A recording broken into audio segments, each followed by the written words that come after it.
ইতিহাসের আড়ালে ঢাকা ক্ষোভ, সাম্রাজ্যবাদী জাপানের কমফোর্ট উইমেন ব্যবস্থার অনুসন্ধানী পর্যালোচনা।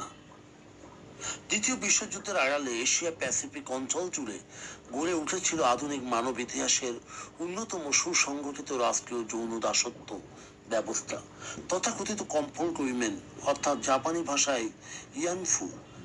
ইয়ানফু নামের ছদ্মবরণে সাম্রাজ্যবাদী জাপানি সেনাবাহিনী হাজার হাজার নারী ও অপ্রাপ্ত বয়স্ক কিশোরীকে বল প্রয়োগ ও প্রতারণার মাধ্যমে নিজেদের সামরিক আস্তানাগুলোতে বন্দী করে রেখেছিল।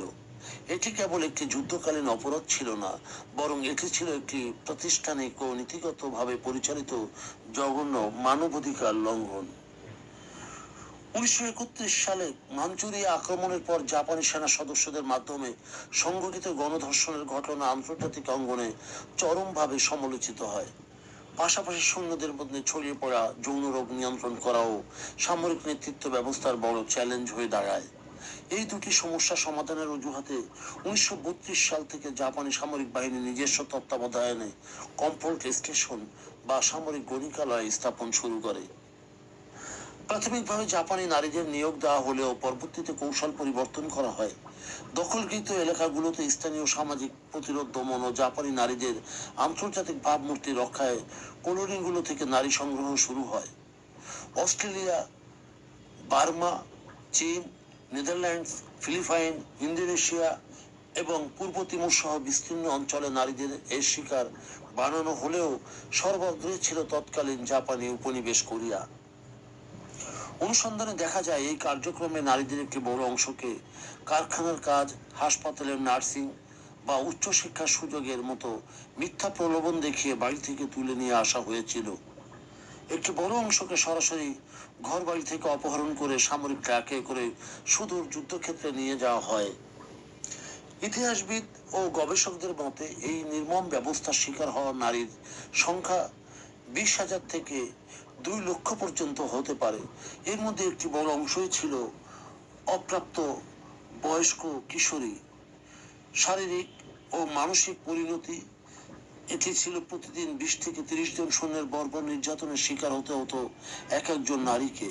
বহু নারী অপুষ্টি, যৌন রোগ, অনাকাঙ্ক্ষিত গর্ভপাত এবং অমানবিক শারীরিক নির্যাতনের কারণে যুদ্ধক্ষেত্রেই প্রাণ হারান। যারা বেঁচে ছিলেন তারা সারা জীবনের জন্য শারীরিক পঙ্গুত্ব ও মানসিক ট্রমা বহন করে চলেন। 1945 সালে জাপানের আত্মসমর্পণের পর সামরিক কর্তৃপক্ষ নথিপত্র পুড়িয়ে ও ধ্বংস করে এই অপরাধের প্রমাণ মুছে ফেলার চক্রান্ত করেছিল। দীর্ঘদিন পর্যন্ত জাপান সরকার এই ঘটনার অস্তিত্ব অস্বীকার করে এসেছিল। 1990 সালের দিকে বেঁচে থাকা ভুক্তভোগীরা যেমন কোরিয়ার হাপসুন কিম প্রথমে প্রকাশ্যে মুখ খোলেন।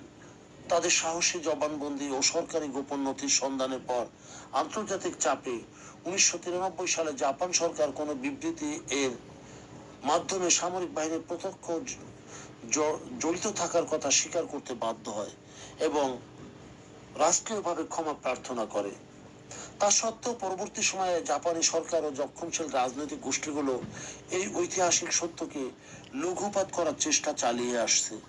তাদের দাবি, নারীদের বল প্রয়োগ করে আনা হয়েছিল এমন সরাসরি সামরিক আদেশ পাওয়া যায়নি। সাম্রাজ্যবাদী জাপানের এই কমফোর্ট উইমেন ব্যবস্থা কোনো বিচ্ছিন্ন সামরিক ভুল ছিল না, বরং এটি ছিল নারীদের শরীরকে যুদ্ধের হাতিয়ার হিসেবে ব্যবহার করার এক বিভৎস রাষ্ট্রীয় চক্রান্ত। ঐতিহাসিক সত্যকে সম্পূর্ণ স্বীকার না করা এবং শিক্ষা পাঠ্যক্রম থেকে এই অধ্যায়গুলোকে ছেঁটে ফেলার রাজনৈতিক প্রবণতা আজও ক্ষতিগ্রস্ত দেশগুলোর সাথে সম্পর্কের টানাপোড়েন টিকিয়ে রেখেছে।